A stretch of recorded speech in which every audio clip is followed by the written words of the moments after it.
Today's a mess. Today's an absolute mess, and I haven't even had a whole beer yet. So that tells you how ridiculous my day has already been. So, anyway, the point is, I was just wanting to go through some magazines and read them and talk about them and share nostalgia and remind me of things and see if it reminds you of anything. So anyway, let's check it out. This is Electronic Gaming Monthly number 4 from November of 1989. This is obviously someplace in Canada. They've got the price there, I guess, in Canadian. And I got this idea. Of going through the magazines. If you go on YouTube and you look up Classic Gaming Quarterly, can't remember. The guy's name is Chris Alaimo, Alaimo. I'm not sure exactly how you say it, but he does these read-throughs where he has old magazines. He actually has the actual magazine and the camera pointing down at it. And he flips through the pages and talks about stuff. And every time I watch one of those videos, I find myself wanting to converse with him. I find myself wanting to talk to him like, oh yeah, I remember that game. Or, say something and add to the conversation. And so while his videos on YouTube are kind of here's a presentation, you don't really get to go back and forth with them. I thought if you could do it on Twitch, then whoever's in chat could pop in with whatever they think about the magazine, if they remember it, or if they had the game, any kind of insights that they might have. It might make it interesting. I don't know. I haven't done this before, but I'm hoping it goes okay. I think I had this magazine back in the day, as a matter of fact. It's obviously got Ghosts and Goblins or Ghouls and Ghosts or something on the cover there. What's it say? Ghouls and Ghosts. Genesis, yeah. Top secret, all new tricks and codes on your favorite NES, Sega, Turbo, and Genesis games. 25 reviews and previews. Inside cover. Jalico, I think is how you say that. Jalico. I think I've heard it's pronounced Jalico. For Robo Warrior. I think I played this one like on one of my Until I Die streams. That life vest doesn't look like a life vest. It looks like a shield. I don't remember much about it, honestly. It's a magical bee. Why Robo Warrior is so exciting, and then it just gives you pictures of different items in the games. This is the second page of the ad. I always thought this looked really like this was like a middle schooler's drawings of video game characters or something. Like, look at that Leanne, Lord of Air there. I mean, is that...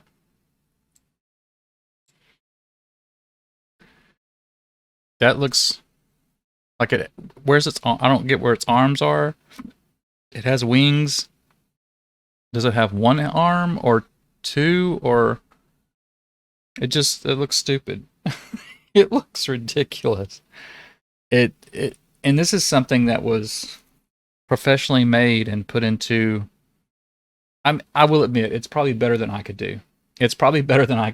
But this is something that was professionally made, and these people paid to put this in the magazine, because this was a bit... I mean, it was only issue 4, but this was still like a pretty big magazine.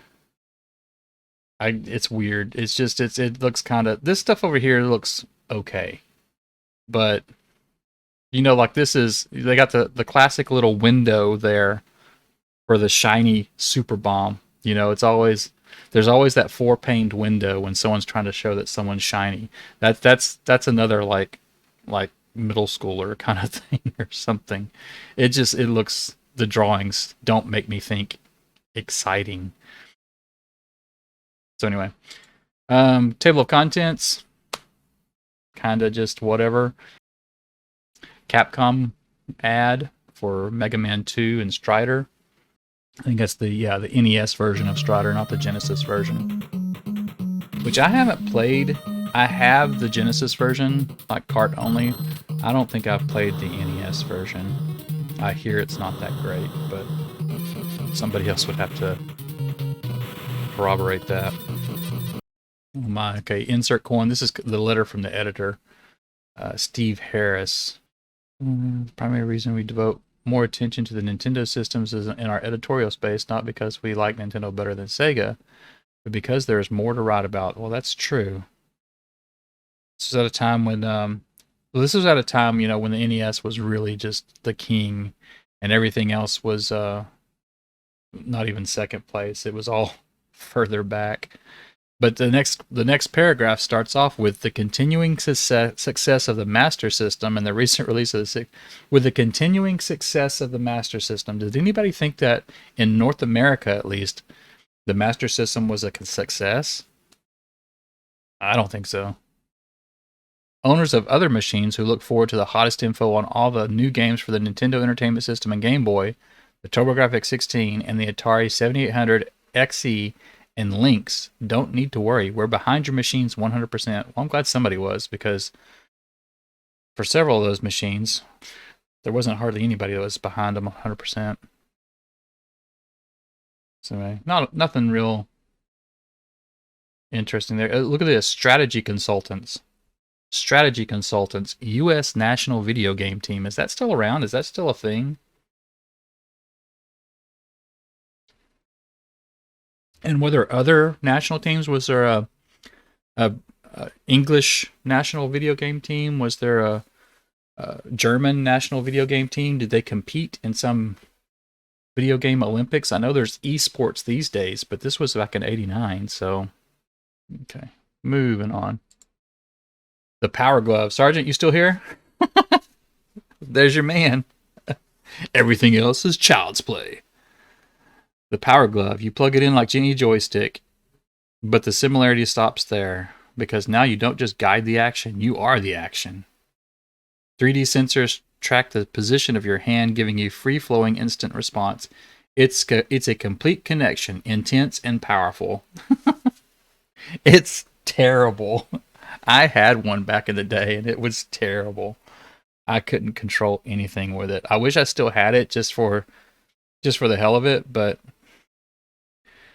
that's also not what it looked like at the end. They've done some.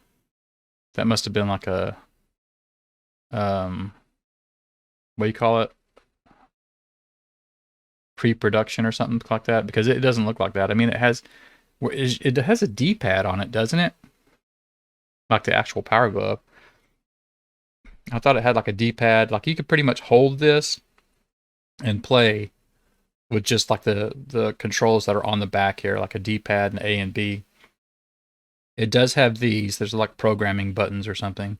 The real one also has like Power Glove or something written right here, I think. Like they always showed like you playing like Ridge Racer or something. Not Ridge Racer, Rad Racer or something, like steering the wheel, or like you're playing 1943 and you're controlling the plane with your hand. And I remember they wanted you to like pull a trigger like this to shoot. But yeah, it was terrible.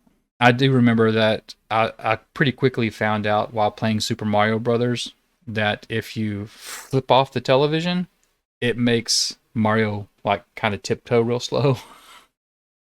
You can guess how I figured that out. I still remember where I was too. I was in World 1-2. I had gotten that far at least. I had made it through 1-1 with the Power Glove, and I was in 1-2, and I was having trouble doing anything there. And so I flipped off the television, and he started tiptoeing, and I just laughed. It was ridiculous. Letters to the editor. Letters. They had a letter from the editor, and now letters to the editor. There's a picture of R-Type down there for the TurboGrafx. It says, wow, what a great magazine. I'd like to shake the hand of everyone who works at EGM for all of the awesome coverage and previews you guys have shared with us. I first heard about the PC Engine from your mag last fall and have since purchased one based on your review. I own an NES, SMS, C64, and PC Engine. I've been comparing your pictures of the TurboGrafx to my PC, to my NEC, and the card slot sure looks familiar. I was wondering if the PC Engine and the TurboGrafx thing will... No, they are not compatible. TurboGrafx version of R-Type is the best we've seen so far, with very few flicker problems. That level right there, there's a ton of flicker problems at the boss. But it is a good version. It is a really good version of R-Type, I think. It's very close to the arcade. Apparently there's an extra boss, someplace like level 6 or something. I've never gotten that far, so I don't know.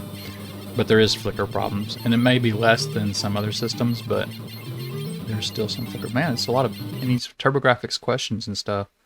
Your article about the 16 bits is awesome. I have a question about the TurboGrafx machine. You said it used cards similar to Sega Master System's cards. So they're close to being identical. Could you place Sega cards on the TurboGrafx or vice versa? Why would somebody? That's just stupid. I'm sorry, Joe Nykirk. Why would you even think you could? Just because of the same shape? Telegames here. Do y'all remember these ads? Were y'all around back then to read these magazines and remember these ads? Telegames is one of those companies that would buy your used games and sell you used games that they had bought from other people or whatever.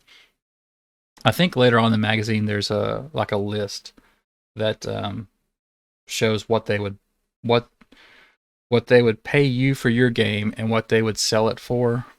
So that's kind of interesting to go back and look, like, because say this was in '89, to see what the prices were for games that now are really expensive. And oh man, I could have, if somebody would have sold something that's worth $500 these days and they sold it to Telegames for like $10 or something, it breaks your heart a little bit. But Data East, Bad Dudes, I remember looking at this ad so much because it shows you what they look like for the different systems. If you look on the side here, like it shows the arcade, Us versus Them, Bad Dudes versus Double Dragon, and Nintendo, and the Amiga. And I always remember, man, that Amiga looks awesome.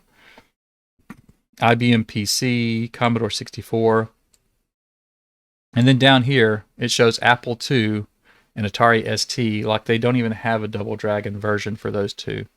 So it's just a blank screen.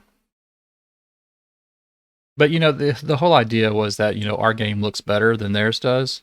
But the thing is, and you have to remember, this is a still shot. The game doesn't play better. I have Bad Dudes for the Nintendo. It's not that great a game. It really isn't. It was okay in the arcade. I remember playing it in the arcade and liking it okay. But I think Double Dragon is definitely the better playing game.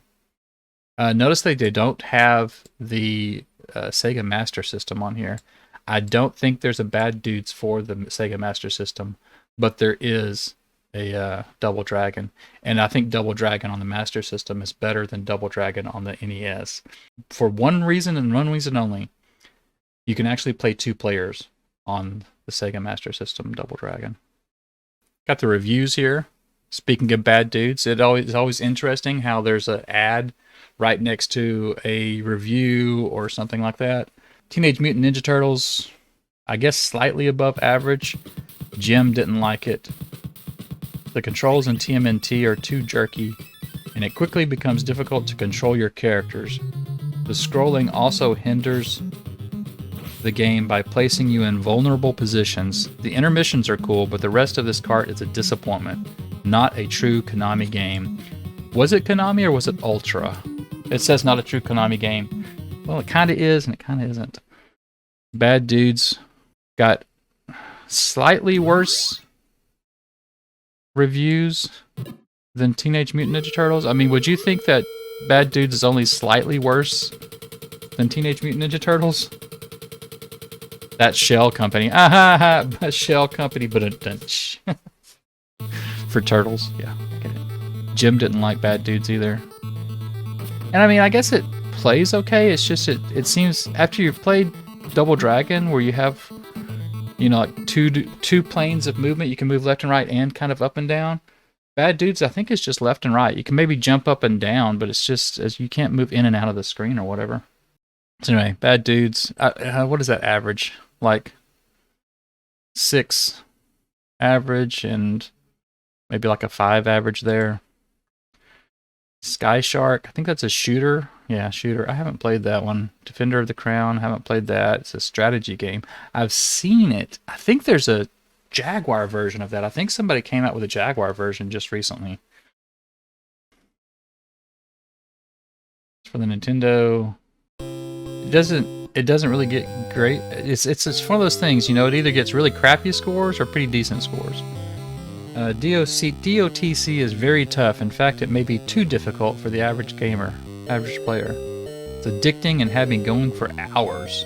It's slow, dull, and boring, and will appeal only to the war simulation crowd, not for the average NES player. All right. Well, there's the Strider NES game. Remember I said earlier, it's interesting how there's an ad right next to a review or something. I'm not saying that they were paying for review scores or anything, but that did happen some. But you notice how Strider got pretty good scores. So an average of like 7.3 or so there. Sky Shark I have zero opinions about. I don't know anything about Sky Sharks here. Last Battle was one of those games, they always like to show pictures of it for the Genesis because it had large characters, but I don't really think it played that well. It plays in a manner similar to Altered Beast, but revolves around kung fu action instead. You are on a quest to defeat an army of marauders who have taken control of several cities. It looks like it got about a 6 average there. Take an average kung fu game, but change the player's size from a 3-inch stick figure to half the height of this TV screen. See, that's what I was talking about. They liked using screenshots of it because of the large characters. And there's a lot of games like that too. For the TurboGrafx, they had China Warrior, which was called something else, I think, in Japan. But they used pictures of it a lot because the characters are big. Plays like crap. It's a terrible game. Tommy Lasorda Baseball. I think that's supposed to be actually a pretty good baseball game. Looks like about 7.5 average there. Thunder Force 2. It's a really good game. A really good game. I have it, and they're correct. The difficulty is hard. It is tough. The overhead levels, it took me forever to figure out what to do there and how to get someplace in it. But they scroll really fast, and you have no control over the scrolling. I mean, you can go up, down, left, right. You can have control over the direction, but you don't have control over the speed. So it's really pretty difficult. I haven't gotten very far in it at all. But it's tough. It's a shooter. I think Thunder Force 3 is better. I think Thunder Force 2 is a good game. Looks like they gave it like a, what is it, a 7.6 or something? 7.75 maybe? In review. So I would definitely recommend it if you like shooters. What are these? Next Wave. Okay, this is like looks at upcoming games. Twin Eagle, Willow. John, did you play Willow? Were you working on Willow at one point? I remember watching somebody play Willow. I know. Well, I think MRR Knight played it. I can't remember who else. I've wanted to play it some on stream, but I think I tried playing it just off stream for a little bit. I was like, I don't know if I want to play this. You never finished it, I guess, and since you're saying you need to get back to it? Relive the movie in this intricate action-adventure game. An enormous environment stands before you with puzzles to solve, items to locate, and power-ups to uncover. Confront the Black Witch Queen with magic and might and bring peace to the land once again. It's a great game. I remember liking the visuals in it, like how everything moves on the screen and everything. And I remember renting it back in the day. I don't know. When I tried playing again recently, I couldn't get into it. Silkworm is an interesting game. I think this is the one you can choose to play either as a helicopter or a jeep. Yeah, command of an airborne helicopter loaded with rockets or a land-based jeep outfitted with a machine gun. So you play through the same game pretty much, but you can choose how to play it. It changes things a little bit. Ninja Gaiden 2. I've never been a big Ninja Gaiden fan. I remember renting them back in the day, but I was always terrible at them. I always joke I don't play hard games. The Ninja Gaiden series is a series of hard games. So, has anybody played Silkworm? I remember I kind of want to play that one again sometime. Twin Eagle I've played some too, but it's kind of just generic. Here's an ad. I think this is a couple of pages. Oh no, not there. But I think there's more pages later on. Like it's every other page or something. This is Game Mania. This is one of those places that just sold games, and this is also, again, this is before the internet was big. Um, you would have to actually fill out something and send it in or something to buy these. But it shows you like the prices they were charging. $40 for Venture Island. Okay, they got Sunsoft here, and then Hudson Soft here. Bomberman's a good game. I don't really like the first one so much, but like the later ones. Like they came out with a couple years later. Look really fun, and they're really fun with multiple players because they can get pretty hectic and crazy. More things coming up. Sega's Captain Silver. I think this is for the Master System. Looks like it. Swashbuckling fun. So you play a kind of a pirate RPG, I guess. Sega's Nightmare Basketball. Looks like you got kids versus werewolves over there. Dynamite Ducks. I mix up this one with Dynamite Duke every once in a while. Dynamite Duke is a game for the... I know it was in the arcade. It might be for the Genesis or something too. It's kind of what they call a cabal shooter, where you're like, your person, you see him from behind and he's in the foreground and you're shooting at stuff in the background. Operation Wolf is kind of similar. That's Dynamite Duke. Dynamite Ducks, you're actually like a duck and like a horizontally scrolling action shoot 'em up, it says, but I thought it was more of a beat 'em up. Maybe it's a shoot 'em up. I haven't played it much. I have played it, but not much. Okay, here's the more of that same ad, that same company. Bandai games up here. I have not played any of these. Maybe the golf one, but that's about it. I know Dr. Jekyll and Mr. Hyde get some notoriety, but I've never even heard of Street Cop. Monster Party sounds familiar, but these two I haven't heard of those. Tengen. I don't know. I do know that Zybots and Vindicators, I loved both of those in the arcade. I remember playing Vindicators on the NES, and it was not the same. It's not as fun. Part of the fun of Vindicators in the arcade was the controls, because you had two joysticks that just moved up and down, left and right. So if you wanted to turn one way, you could go. You kind of like tank controls, and there were triggers on them that you could use to shoot, and I think you could turn your turret different directions. I don't remember everything. Zybots is like a 3D maze game, and it had a joystick that also twisted, because you could move like up and down, left and right, but you could also turn. So I liked both of those because of the controls in the arcade. Gauntlet's a pretty fun game, but I think Gauntlet 2 is better. Street Cop, the power pad, like running or whatever. Hey, Earth. Oh yeah, it says power pad required. I didn't see that down there. So what do? You have to chase after criminals or something? This Athletic World also has a power pad. Zybots wasn't? Maybe that's what the deal is, because I think I played the ROM of it. I've played Zybots several times. I have the MAME ROM that I've played sometimes. I feel like it was on the Lynx too. Rolling Thunder. Funny story about Rolling Thunder. I didn't even know it existed as a game. Back in high school, I was doing that whole I'm gonna make my own video game, and I was drawing up all this stuff, and I was inspired by the game Iron Tank by SNK. But it was all about tanks, and I was drawing up all these different kinds of tanks, like the player's tank and the enemy tanks, and what their strengths were and weaknesses, and the boss tanks, and it was all about tanks. And I named it, completely innocently, Rolling Thunder, because I thought that sounded cool for a tank game. And then I found out there was a game called Rolling Thunder, and so I just gave up. Advertised but not released. Huh. I did not know that. But I did love it in the arcade. I put a lot of quarters in Zybots in the arcade, and I still play it to this day. I have what is it? One of these Midway Arcade Treasures. Is it on that one? Yeah. Midway Arcade Treasures 2 for the OG Xbox.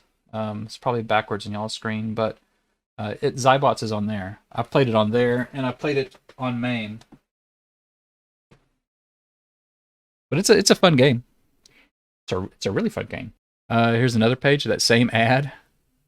You gotta wonder. I mean, this. I wonder how much these companies paid these game magazines for these multiple page ads like this. Dr. Chaos. I don't think I've ever heard of that one. Ultima. I mean, Ultima was a pretty big game there for a while. I think it was pretty popular on the old computers and such. Highlights sucked. I think Castle Quest never heard of. Taboo, yeah, that's not even a game. You pretty much just reads your tarot cards or something, doesn't it? Yeah. Mysterious and exciting. Taboo is based on the ancient tarot card method of predicting future events. Just tell it your name, sex, and birth date, and ask it a question. Just tell it all of your security question answers, and ask it a question. The tarot cards are dealt on the screen, leading to the answer. Taboo also gives you personal luck. Well, there you go. You can get that game and get some luck. Double Dragon from the ads earlier, $49. John Elway's quarterback. His teeth is his main thing there. Tecmo Bowl. And everybody loved Tecmo Bowl back in the day.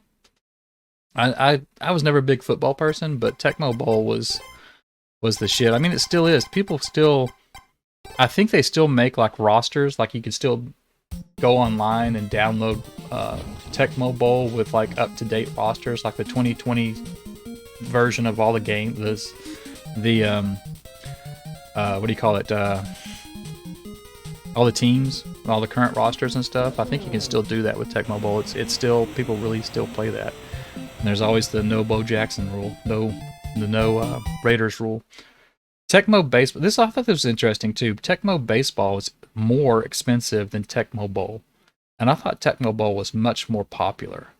So it's one of those things like maybe it's older. Maybe that's why they were selling it for $5 less. I don't know, but maybe Tecmo Baseball costs more to produce, and so they had to charge more for it. But it seems like the more popular one would be the more expensive one. Like you look at Nintendo now, they're like the Mario games. They come out expensive and they never go down in price. It seems like you'll never find a sale on them, or you never find them marked down because they just continue to be popular. And the Hudson Soft controller, if you look at this, I like this also. Besides the headphone thing and the volume slider, which is related to the headphones, that's pretty much a TurboGrafx controller made by Hudson Soft. It's got the A and B buttons, the start and select, the D-pad, and turbo switches. The shape is kind of suck. You can look at the edges here. It's got a weird. It doesn't come down flush. It sits to more like overlapping or something. But that's the Sansui SSS. I believe that's what that's called by Hudson Soft. Oh yeah, here's the order form. Remember I was saying that this is before the internet. You'd have to like send in something. So they would want you to cut out the order form, fill it out, cut it out, and mail it to them. Indicate method of payment. You could enclose a check or money order. MasterCard or Visa, you could put in those. They don't accept American Express. I always think that's interesting, going back and look at that. Stuff like that. WrestleMania, that's a really popular game. I laugh, but it really is pretty popular. Airwolf, I remember playing. I never remember playing the game Airwolf. I remember running around the playground at school, and one person would be like, "I'm Airwolf," and somebody else would be like, "I'm Blue Thunder," and somebody else would be saying, "I'm Knight Rider," and we were all these inanimate vehicles running around the playground, like acting like we were shooting at each other or whatever. It's just stupid, third grader stuff or whatever. Fabio on the cover of Iron Sword, Wizard and Warrior 2. The famous Fabio. I remember him getting hit in the face with a seagull at a amusement park. Wizards and Warriors games, those are pretty tough though. I got pretty decent at one of them. I don't remember which one it was. But I think my best friend had it or his cousin had it or something, and we used to play it a lot. So I got pretty decent at one of them, but I tried playing them recently, and terrible. Rambo 3. That's for the Genesis. I have Rambo 3 for the Master System. I don't really remember much about it. I think it's kind of a vertical run and gun, kind of like Ikari Warriors or yeah, that other game I can't. Guerrilla. I think Guerrilla War, something like that. Forgotten Worlds. I think this is one, like in the arcade, it had a joystick kind of like Zybots, where the joystick rotated so that your character can shoot in all directions as he moves around. But that's really something that's difficult to redo on a controller, because I think like on the Genesis, I think you like one button shoots and the other buttons rotate or something, or you hold down a button and press this. You have to do some weird stuff with D-pad controller to get that to work. Super Hydlide was probably just as terrible as regular Hydlide. I never played it either, so. Thundercade. I remember playing this one too. It always kind of reminded me of Jackal. Always kind of reminded me of Jackal. But I think in this one you're always facing up. Like in Jackal, it's kind of a every which direction or whatever. This one you're obviously on a motorcycle with a sidecar. Or maybe it's actually more like Tiger Heli. Because you can get sidecars that do different things, like sidecars that shoot to the side, obviously, or sidecars that give you more forward. And I think you can do the similar thing in Tiger Heli. Gaming Gossip. Grabbing up the rights to Narc would ensure Acclaim's leadership status through 1990. Way to go, guys. Narc. I remember playing Narc in the arcade. It was pretty fun, but very violent. Ah, yeah, look at this. This is some news here. Tengen struck out in their recent bid to maintain rights to their NES Tetris. Nintendo went directly to ELORG, the Russian Trade Commission, to obtain the rights to Tetris for their Game Boy handheld, and cheerfully learned that the home video game rights had not been snapped up.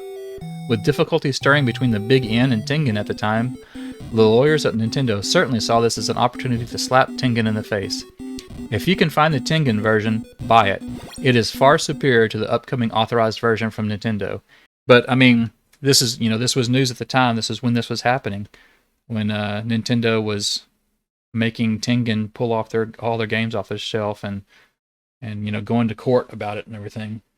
I remember being able to rent both of them, the Tengen and the NES Tetris. I remember being able to rent both of them, and I liked the Tengen one better. A lot of people like the Nintendo one better.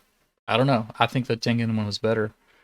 And I remember wanting to buy one, but even back then, I mean, you could see these places that were charging like a couple $100 for it, and of course it wasn't worth that. Still not worth that, I think. But it was interesting at the time because it was like, man, that's like the most expensive video game I've ever seen.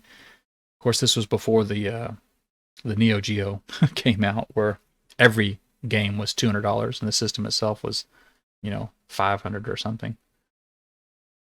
See, down here it says Toeplin, Toeplin, the developers of Sky Shark and Twin Cobra. I wonder if that's supposed to be Toaplan. See what Wikipedia says. Yep, it is. That's supposed to be Toaplan. Toaplan. So there's one typo that we've found so far. I went through one of these magazines. I don't think it was this one, but I went through one of these magazines and was writing down notes of all the different things I wanted to talk about when I did one of these streams, and I found several mistakes and things. There was one of them. It had a preview for something, but it had the screenshot was from a different game. So. Oh yeah, I mean that's one reason why I wanted to do it, Boca, because I haven't seen some of these magazines in years, and like this one, I actually had this one back in the day, so it's a lot of nostalgia going through, especially one that you've had before, that you've actually, like I remember sitting on the toilet and reading this magazine just cover to cover, and just going back to it and looking at things and rereading things and looking at the pictures and daydreaming and just all the stupid, video game obsessed teenage boy things that they did. But yet these editors got paid. Exactly. TOEPLIN right there. That's supposed to be Toaplan. TOAPLAN.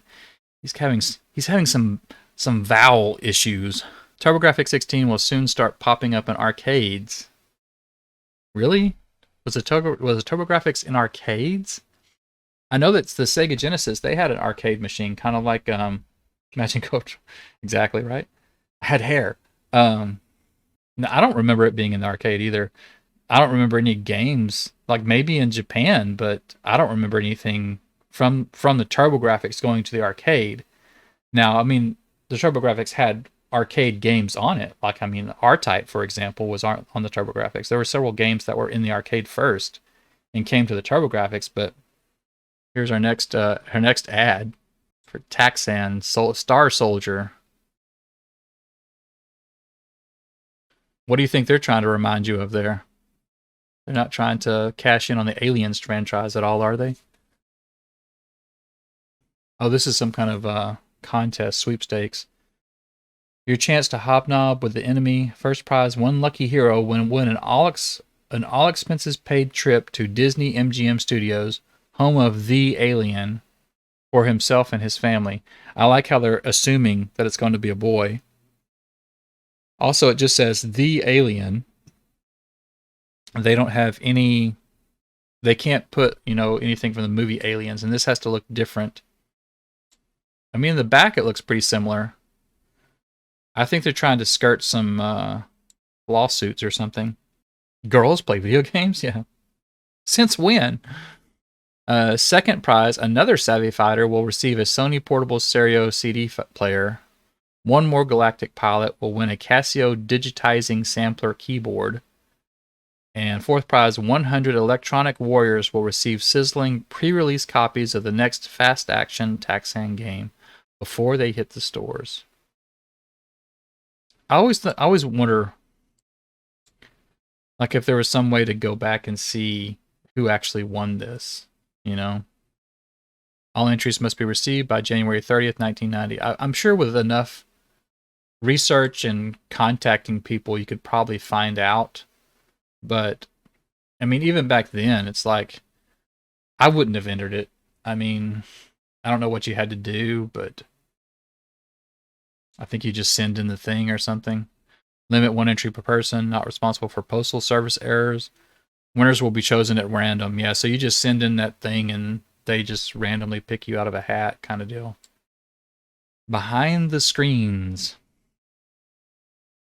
Talking about the Game Boy, the upcoming Game Boy. I think it maybe wasn't out yet. When did the Game Boy actually come out?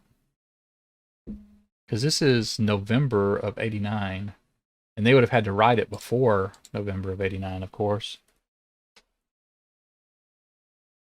See, according to Wikipedia, Game Boy was released in North America on July 1989. So it would have been out when they were writing this. But maybe they're just saying, I mean, this would have been the first Christmas season for it. So yeah, they're right. It would have been is likely to be the hottest item around. It would have been pretty big deal. Two of the first Game Boy games will be Super Mario Land and Alleyway.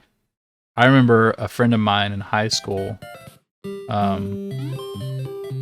bringing his Game Boy to school, and we played Super Mario Land. Sorcery. I didn't really want a Game Boy back in the day. I wasn't interested. I wanted an Atari Lynx because it was color and I thought it looked a lot better. And I didn't get one of those either. I didn't get a Game Boy until I was out of high school already. I was working at Target, and somebody had brought back one of the Play It Loud clear Game Boys. And they were apparently they brought it back because it wasn't I don't remember now. They either brought it back. I thought at the time that they brought it back because it wasn't in color, like the screen wasn't in color. It's just the green and blue or whatever you see there, the four different shades of green or whatever. Or they thought it was a color, like maybe they thought it was a black one or a red one or something, and it was the clear one.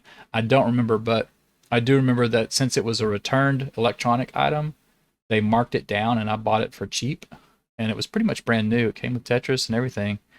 Had a clear case, like a hard shell case that it came in, and I have no idea where any of that is now. I lost it all. Let's see what else we got on here.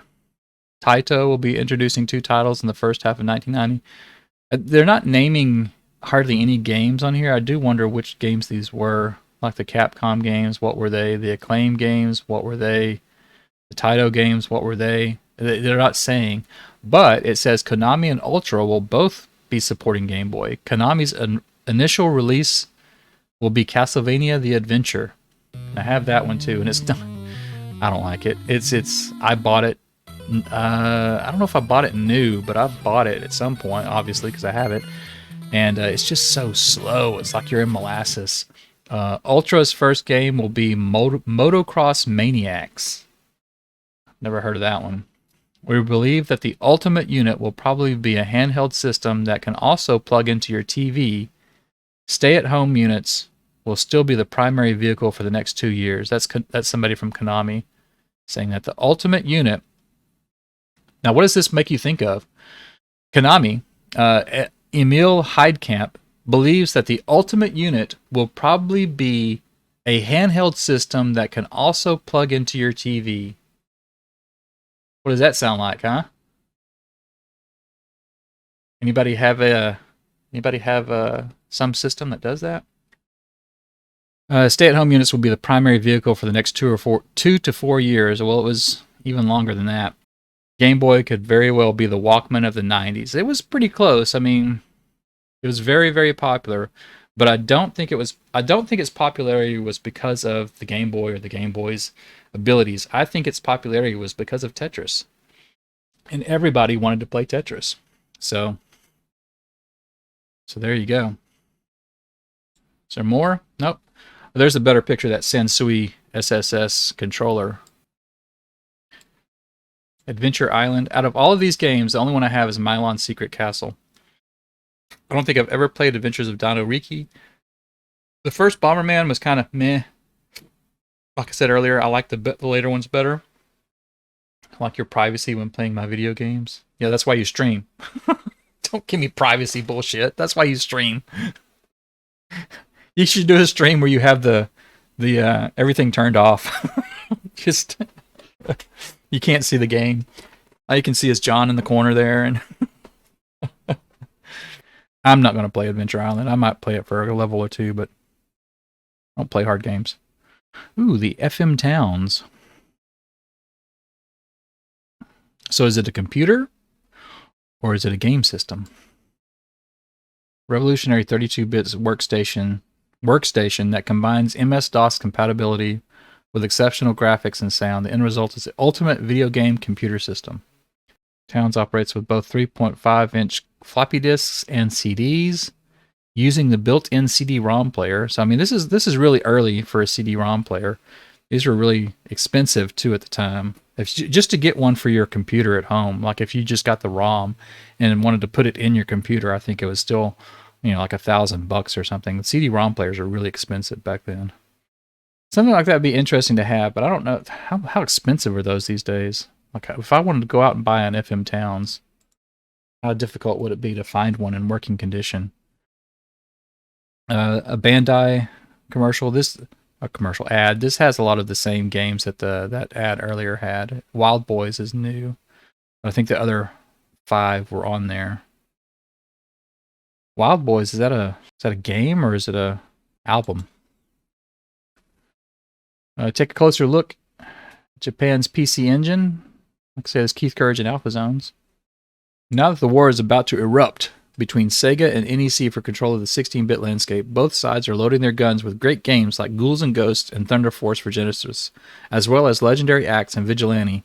Vigilante's not a great game for TurboGrafx. The one machine that stands out when it comes to potential software support, however, is the Turbo. Yeah, that didn't work out, did it? Not in North America. Based around the red-hot PC Engine hardware in Japan, the TurboGrafx enjoys one important feature that the Genesis does not: hundreds of high-quality titles that all stayed in Japan. It just didn't happen. There were a lot of really good games in Japan, but they stayed there. You got Dragon Spirit, Fantasy Zone, Vigilante. I think all those came over, but Connex Multisystem. I don't know much about that one. That's one of those less common systems there. The hardware is essentially finished. Minor bugs. Blah, blah, blah. Not much to say about that one, really. I don't know anything about it. It looks like it has specialized controllers. Looks like some kind of racing controller there. And Super Famicom. Super Mario World. It's just one of the games that was shown during the Super Famicom debut.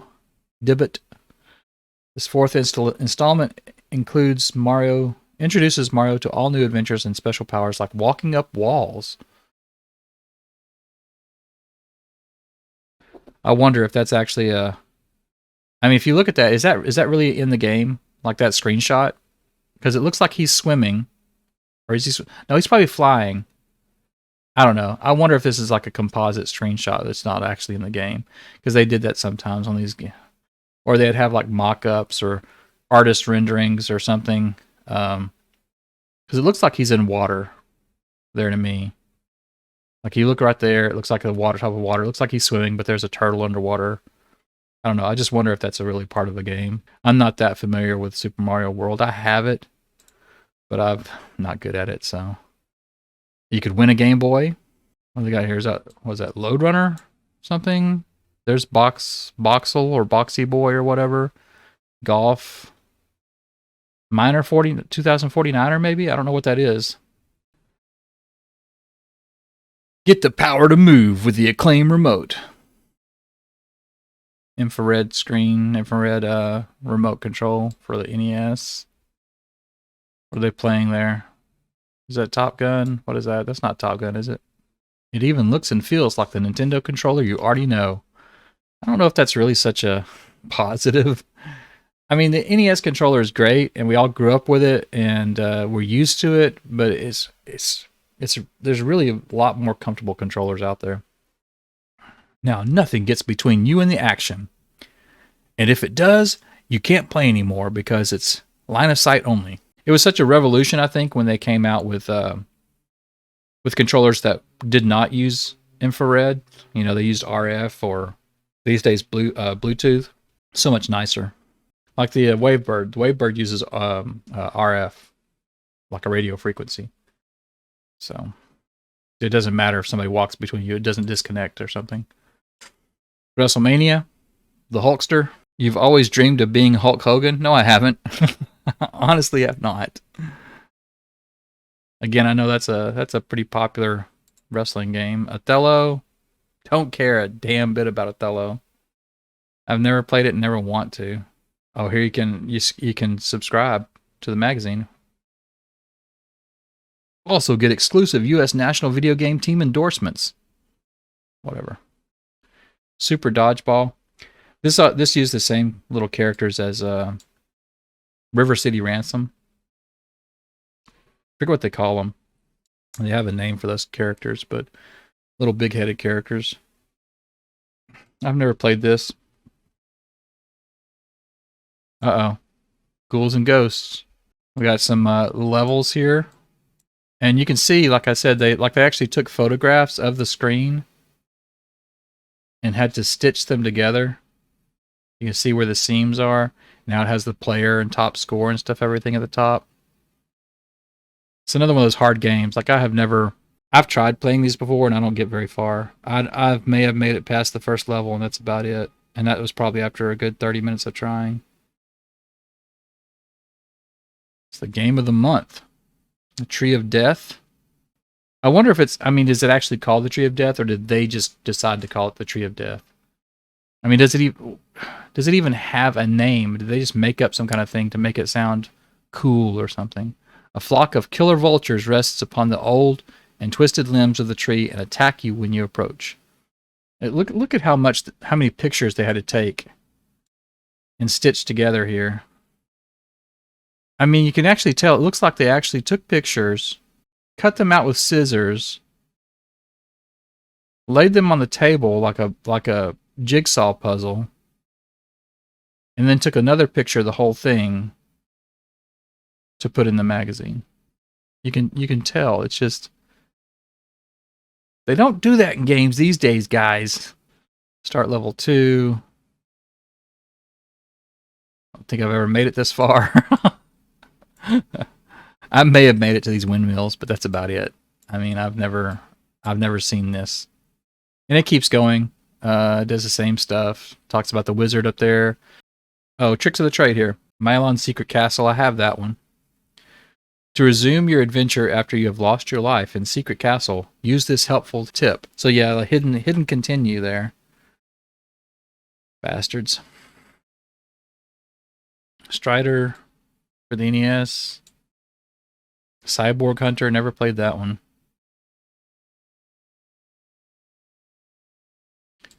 Tecmo Bowl. Ooh, what's all this stuff? Like, look at this lunchbox.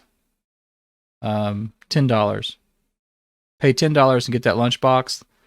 I bet it's worth more than that now. You know?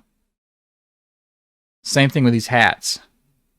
Get one of these mesh hats for $5. LJN Rollin' Rocker for $60. Norm the Gaming Historian did one of the video on that, I think. Nintendo underwear, 3 for $7. What a deal! Oh, here's more stuff. It's the same company, I think, maybe. Oh, there's that homework lock. I think Norm did a video on that too, didn't he? We buy used, we sell used. They would buy a used Fantasy Zone for $8. It's ALS cart. ALS cart organizer holds 18 carts.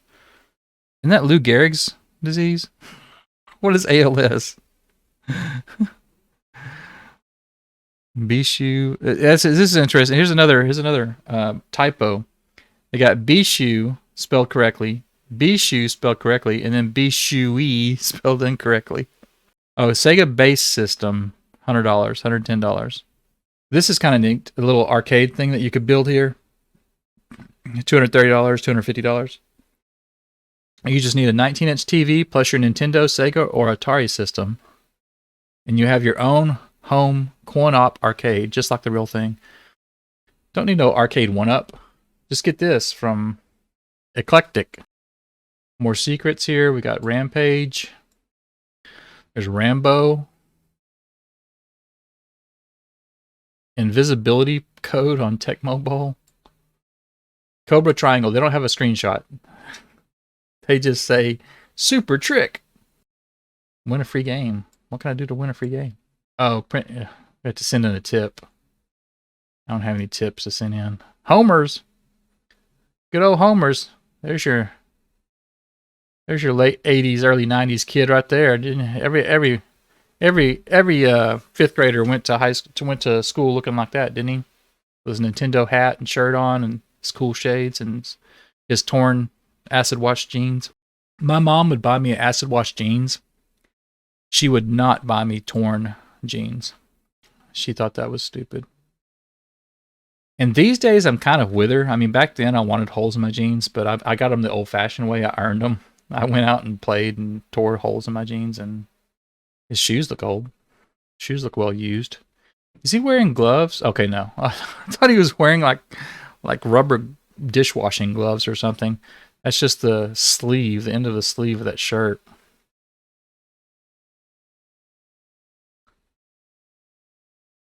Just looking at his teeth. His teeth look kind of fucked up. POW. Like I say, I remember playing this in the arcade. I don't remember much about it. This is a lot different than what I remember, though, from the arcade. Strategy guide on it. Looks a lot like Double Dragon to me. Lots of it says strategy guide. I mean, there's a few things there that talk about, you know, what you can do to beat this boss or that boss. Most of it's just maps. And you know what? Back in the day, that was fine. I loved looking at these and it's, oh man, you can see the whole level, you know. But Nintendo ignores 16-bit in '89. They didn't have to go to. They had no reason to hurry into the 16-bit market. Their 8-bit NES was doing just fine. They were making plenty of money. There's the other thing about the Tetris games again. It's '89. It's late '89, and they're saying despite a release date that's been pushed back into the next decade was like 2 months away. So, Hydlide, again, I didn't like it. It was not a good for me.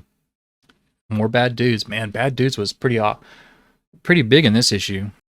They always seemed like they were wearing white parachute pants, which, you know, back in the day they probably were. River City Ransom. Last time I looked, this was the most valuable NES game that I owned, and it was given to me, so I got it for free. I haven't played it much. I'd like to play it more. Maybe I should just start playing it at some point and just try to do a whole playthrough of it. Pretty much blind. It's interesting in that it's a beat 'em up, but there's RPG type elements of it too, because you can go into shops and buy food and drinks and things that will increase your stats this way or another way. You can pick up money from the enemies to buy those things. And I like also that down at the bottom down here in the screen that pops up with like people saying each other, like you hit somebody and it says Chad, oof, like his name was Chad, and when you hit him with something he said oof or ugh or barf. I think barf is one of the ones that makes me laugh every time. But combine Double Dragon with 2-player features and adventure overtones, and you have River City Ransom. That's pretty accurate, I think. Twin Cobra. I think this was in an ad earlier too, wasn't it? I was talking about how I thought it was kind of generic. It's a helicopter vertical shooter. I think it's a little bit different than Tiger Heli. Tiger Heli's a little more basic. Not a whole lot to say about it, really. I think there's also a Twin Eagle, which is pretty much the same game, but with airplanes instead of helicopters. I don't know if it's the same company or not, but I think it's right along the same lines. It's Ultima. I have no idea anything about Ultima. I don't think I've ever played an Ultima game. I'm not sure, but free Mag Max poster with each book. Why would you, if you're buying a book for Ultima, why would you want a poster for a completely different game? I don't know. Maybe they didn't have any Ultima posters. Sega Masters. Now we're talking about Sega Master System reviews or upcoming games or whatever. Phantasy Star, which is probably the best of any of them. I think Miracle Warriors is supposed to be pretty good too. I've never played it though. Leading the way with the revolutionary adventures Phantasy Star, Sega has subsequently released a number of similar entries into the field like Ys and Miracle Warriors. Scramble Spirits, I think this is another kind of generic vertical shooter. Not much to say about it. The plane looks stupid, I know that. Dead Angle. This is kind of what I was talking about earlier with Dynamite Duke. So what a Cabal shooter, where you're in front and the enemies are shooting at you from the background. Usually you can like move back and forth on these and dodge their bullets and stuff. Difficulty easy to average. We've even got the ending down here. Look at this. Is that the ending of the game? They've even got the ending of the game on here. How spoiler is that? Looks like you shoot him and he flies out the window and over the ledge into the night. Spoilers. Atari. The old 7800 here. Xenophobe. I know you could get this on the Lynx also. and it's kind of it kind of set up like Spy versus Spy. If you've ever played that, you've got like the same game world, but you've got two different screens for like the top and bottom are both one player and two player. I think on the links, I don't know, on the links you could connect two systems together, and you could actually still play Xenophobe like two player like that, even though it was a handheld. I've never really played Xenophobe, so I don't know much about it. It always kind of reminded me of, like I say, Spy versus Spy or Buster Brothers, I think is the name of the game. Bonanza Brothers on the several systems, but I think it was on the Genesis. There's the links. The links had some interesting design features too. That picture is really pretty terrible, but you can kind of make it out there. There's the system there. And then the game. But it had buttons on the top and the bottom, and then a D-pad on the side, and you could press like two of these together. I think it was this one and this one. And it would flip everything so you could play it left-handed. So it's ambidextrous. You could play it left-handed or right-handed. But there were also games that you could play vertically. So like if you look at this down here, this is Gauntlet. And it uses part of the screen for your information on the bottom and the other part of the screen for the top, but you actually play it vertically. Like you have the D-pad at the bottom and the buttons, clacks was another one, yeah, that you could play vertically. Raiden, however you play it, vertically scrolling shooter, that was another vertical one. And it's pretty good on links too, actually. But it's actually really good hardware. It does great sprite scaling. If you play something like Blue Lightning, it scales the sprites really well, pretty smoothly. And it was released by Atari, but it was actually made by Epyx. If you know, you may know them from like Winter Olympics. Is that it? Oh, continued on page 76. Well, we'll get to it. Turbo Champ! We'll turn this back off too. TurboGrafx. Blazing Lasers right here on the front. This was the first TurboGrafx game I played. It's actually one of the bosses here. In McDuff's Electronics at the mall, they had a TurboGrafx playing on a large screen TV in the front of the store. And that was where I first played TurboGrafx, and it was playing Blazing Lasers. When I got my TurboGrafx, I've been looking at stuff for a while, and I saw that there was a mail-in offer for some specially marked packages where you could buy it and then mail in a postcard and a proof of purchase and a UPC from the box and that kind of stuff to get a free game. So I did that. My parents got that one for me. They actually had to go across state lines to Louisiana to find one in Shreveport that actually had the specially marked package. But I did get that package. I did send in all the stuff, and Blazing Lasers was the game that I got for free. Fun times. And it's a great game. I've beat it several times. It's pretty easy, actually, I think, as far as shooters go. Mainly because you can get really pretty powered up and just stay that way. But it does get difficult in the later stages. Like, I can play it for a good long time and not die.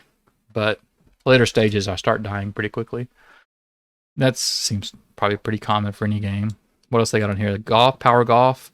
Not a great golf game. I think you play some golf games and they have the little button that you push, the little power meter and stuff, and it's in a curve. This one's straight, goes straight across here, and that throws me off. But I also think it moves too fast. It moves too fast for me. So I'm not that big of a fan of Power Golf. I think there's better golf games. Not even on the system itself even, but certainly better golf games out there of this era to play. Final Lap, I have not played much Final Lap at all, if any. I think there's actually an RPG mode to Final Lap. Pac-Land I haven't played. It seemed like this is one of those games that they put out there a lot, but I had zero interest in. TurboGrafx ad. There's still some time to prepare for your nervous system. The higher energy video game system.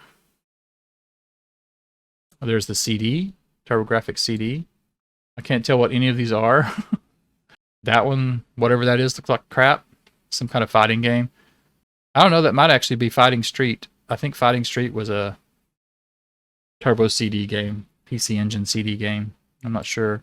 Galaga 90, I have that one. That's JJ and Jeff. I have that one. Or Kato-chan and Kin-chan in Japan, which that actually might be Kato and Kin. I think you're talking about China Warrior. Yeah, it talks about it right here.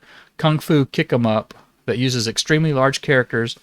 The detail is extraordinary. You can even see your hero bleed from his mouth as he gets beat up. Yeah, it's a shit game though. It's one of those games that they took pictures of for the back of the box kind of thing and for ads, but to actually play it, it's crap. It's terrible. Dungeon Explorer is pretty fun. It's kind of a Gauntlet RPG. It reminds me a lot of Gauntlet. China Warrior sucks. Power Golf is meh. Blazing Lasers is fun. Dragon Spirit's hard. Fantasy Zone is hard like on anything. It's a fun game though. World Class Baseball, I have that one too. And it's pretty good when you've got 2 players, but 1 player, nah. R-Type is great. Galaga 90 is great. Deep Blue sucks. Deep Blue is one of the worst shooters on the system. Final Lap Twin, again, I already talked about that one some. I haven't really played it much. Pac-Man, meh. Here's R-Type. That's a third level, I think. And it's pretty much all this one boss. It's all a big ship that you fly around. You come around this way, and you go down here, and then it drops down. You can go back up here. And your target is this thing right here, which looks like a penis. It comes in and out of this, has a little eye on the end that opens up. And the thing is, you got to get down in here and shoot it when it opens up. It took me a while to get past it. It took a while. Here's Dungeon Explorer. Like I said, I think it's kind of a Gauntlet RPG. You go into dungeons, and there's monsters and monster generators that you have to kill, but there's also like an overworld with towns and shops and things. So it's an interesting game. I've never really gotten much into it, but I haven't played much of this. This is another thing too. It's interesting. Number of players 1 to 5. You could actually have up to 5 people at the same time playing this. If you have the Turbo Tap and 5 controllers, you can play 5 people simultaneous on Dungeon Explorer. There's not a whole lot of games where you can do that, I think, but pretty cool still. There's Blazing Lasers. That's the last boss, I believe. I feel like the last one was actually like a woman that comes out, and that's the first boss. Boasts spectacular graphics, sounds, and background music which further enhances the already outstanding gameplay. The only fault that could be found with Blazing Lasers was the degree of difficulty at which the game progresses. While beginning and novice players will have their hands full through the middle rounds, players who are familiar with shooters like this one should have little trouble reaching the final stages of the game. The last level is incredibly difficult, almost to the point of being unfair. If you lose your power-ups in the final round, it becomes next to impossible to complete the level and finish the game. Although advanced players may find the challenge a bit on the easy side, the flashy looks and explosive sound effects are well worth the price of admission. It's a fun game. I think it's pretty good all around. Oh, here we go. Got some more stuff. And it actually says these too. Like when you get the number 1 there, it says Photon Blaster, Deceptor Wave, Plasma Laser. I guess it says that. I don't know. I can never tell what it says on that one. Ring Blaster. Here's the... Oh, yeah. Showing all the bosses? No. It's 3, 4, 5, 6, 7. Battle Tank. I don't feel like that skull is the last boss. Maybe he's close to the last boss or something, but I don't feel like he's the last boss. That one right there, this has the little panels that you shoot and they fall off. And then there's this thing behind them.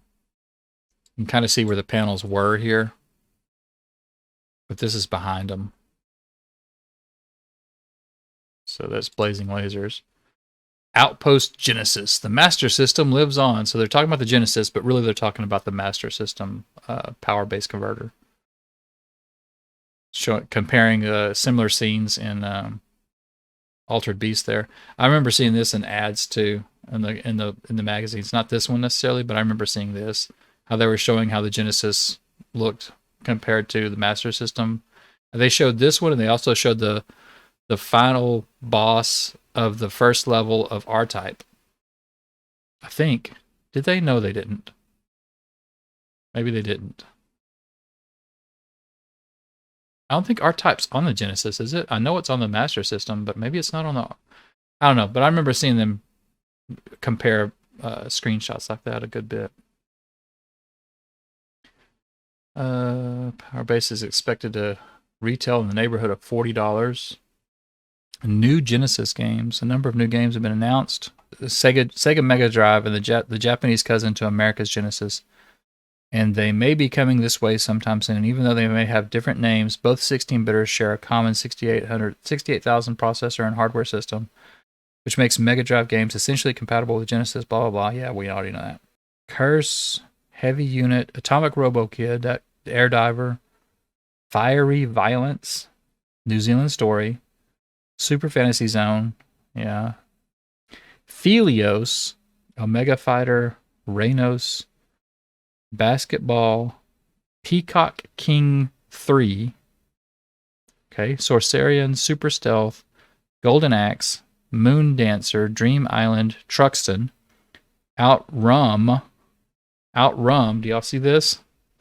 It's another misspelling. Outrum 3D, Galaxy Force, Power Drift, Turbo Outrun, Monster Lair, Gain Ground, Last Survivor, Dynamite Ducks, which we saw earlier in the magazine, and Afterburner 2, all coming from Sega.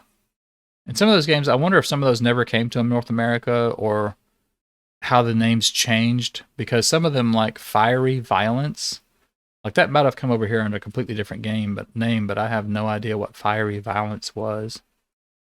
An ad for some strategy books: Metal Gear, Double Dragon, Simon's Quest, and Blaster Master.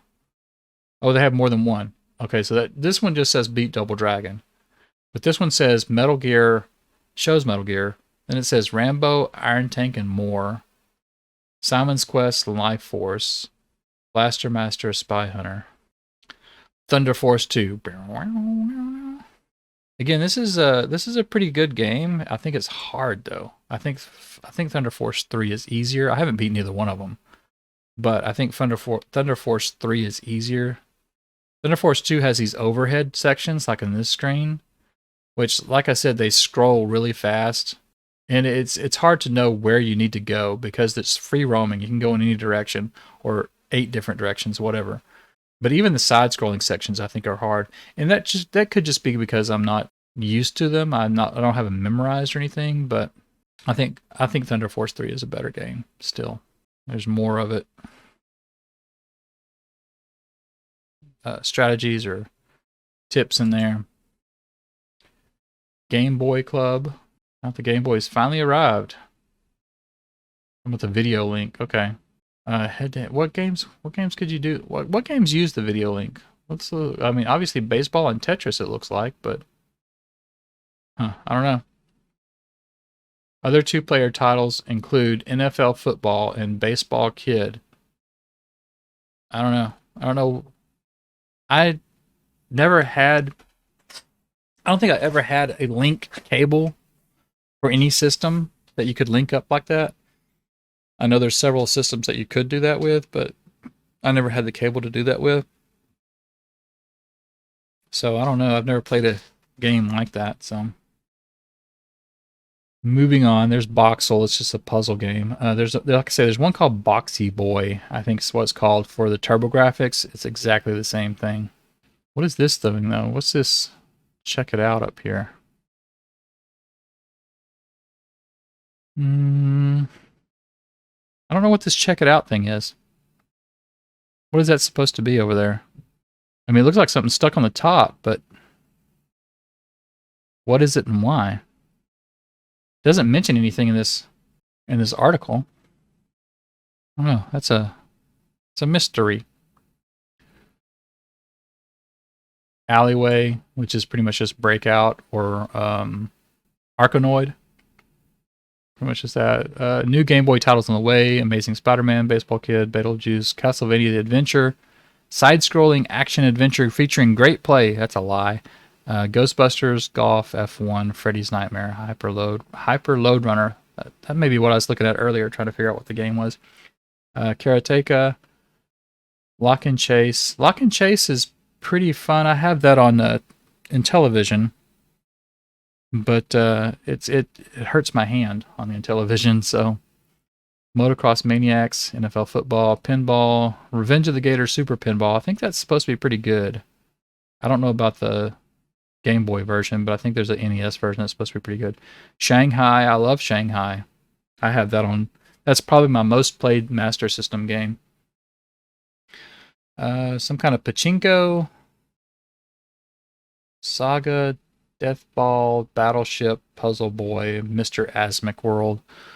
Nothing super. I've never been super excited about a lot of Game Boy games. There's some really good ones out there, but there's also some that are just barely above, like the old LCD games or something. I mean, people have fun with LCD games, but what is this? Oh, this is the Lynx thing that was continued from earlier.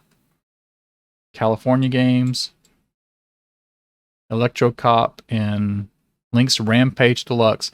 Rampage on the Lynx actually has a fourth character that's a Lynx exclusive. Like there's normally the Lizard, Wolf, and Gorilla or whatever, King Kong kind of thing. But on the Lynx, there's also a rat, which isn't on any other version of the game. I see that your system can display 4,096 colors. Why did you put so many colors into such a small unit? Why not? Any game machine that doesn't possess that many colors these days doesn't have a future. That's a direct poke at some people, isn't it? All right, moving on. More Lynx stuff. Where's that Oh, wait, that's Comlink stuff, isn't it? No, that was still... Okay. And then this was continued from somebody else. Is that the same Star Soldier ad? Or... Yeah, I don't know. I think it's the part of it or something. This is... Okay, more TurboGrafx games here. Sidearms. Military Madness is pretty fun. That's like the only strategy type game, like tactical game that I really played much of. World Court Tennis is a tennis game that also has an RPG system to it. You go from town to town buying better rackets and shoes and things like that. The random battles are tennis matches. There's JJ and Jeff. Fighting Street, which is originally called Street Fighter in the arcades. This CD-ROM game features real voice and orchestrated music that's just like the Quarter Muncher. I don't know. That's up to y'all to decide on that. I'm not a Street Fighter person, so I don't know if that's accurate or not. Darius. Darius is hard. Every Darius game I've ever played is hard. So that was the ending of the TurboGrafx article. Top Scorer Club. I guess you could send in your scores. Somebody from Austin, Texas. Several people from Austin, Texas there. Or is it the same dude? That's the same dude. Oh, Don Nart. And this one's Brent Walker. There's a lot of just Don Nart. Oh, you know what? He's one of the editors or something. That's why he's in there so many times. Jim Hernandez probably is too. Vigilante. Legendary Axe. Keith Courage. Alien Crush. That's a good score on Alien Crush. That's better than I can do. It'd be interesting to try to beat some of these. No way I'd be able to most of the time. Top 10 Nintendo games. Mega Man 2, Ninja Gaiden with 2 different words there. Super Mario Bros. 2, Guerrilla War, Adventures of Link, Ultima, Simon's Quest, Operation Wolf, Highlight. How do they pick these? Compiled by various sources that track the success of games. Ratings are based on player popularity and receipts from locations around the country. How many of your favorites are listed below? Like, Highlight sucks. Why is that on there? Ultima? Really? Mega Man 2. Okay, the top 3 I definitely get. Guerrilla War, maybe not. 5, I can get that because it was popular and a lot of people were buying it. Castlevania 2, also same thing. Operation Wolf, I can see that being on there just because people really like the arcade. NES version, I think, sucked. Tecmo Bowl should be higher, I think. What can I do? Sega games, Phantasy Star, yep. Rampage, I don't know. Rastan, I don't know. Bomber Raid, I don't know. King's Quest, I don't know. Phantasy Star, I get though. Atari games, Tower Toppler, no. Ace of Aces, I think I played that one. It kind of sucked. Super Skateboarding, I don't know. Commando, yeah. I don't really know any of those games, so. Arcade games. Narc's on there at number 8. Strider. I don't think I've ever played Outrun in the arcade. Off-road. Okay, if that's super off-road, you know, or whatever, that's a really good game. I like that one.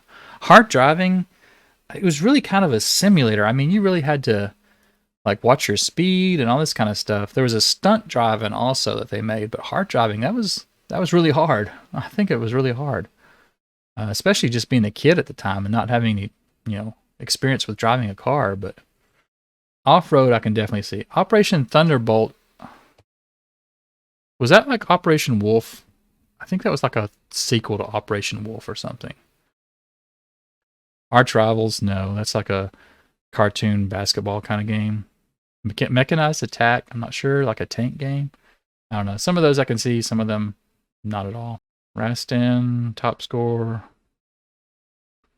Game over. What is this? Is this the end? This is spoilers here. There's your spoilers showing you the ending of the games. Of course, the famous Super Mario Brothers 2, where it was all just a dream. Lee Trevino's Fighting Golf, which, you know, there really isn't any fighting in the game. It's just a golf game. I don't know why they call it Fighting Golf. I mean, there's a game on the 7800 called Ninja Golf, where it's like you hit your ball, and then it becomes a side scroller, and you have to fight off ninjas as you get to your ball, and then you hit your ball again, and you fight off ninjas. I've never played it really, but it's famous just for its wacky premise. But Lee Trevino's Fighting Golf doesn't have any fighting in it. So, okay, these things. I used to really want one of these, the Viper, and one of these, the Ultimate Super Stick. Because this had auto fire. I thought that was cool. And then this was actually like a joystick, like you could use left and right, blah, blah, blah. It says Player's Seal of Approval. The U.S. National Video Game Team has endorsed this product in recognition of its superior play value. I kind of doubt that. The whole National Video Game Team is kind of a mystery to me anyway, but I don't know. I heard that they were kind of crappy. These days, I would get one just for the heck of it because it might be kind of funny. But for the most part, nah. Yeah, and that's the end of the magazine, I guess, because this is a advertisement for where I got the magazine itself, Retro Mags. So I got it downloaded it from someplace online, but that must have been the back cover. All right. Well, that's the magazine.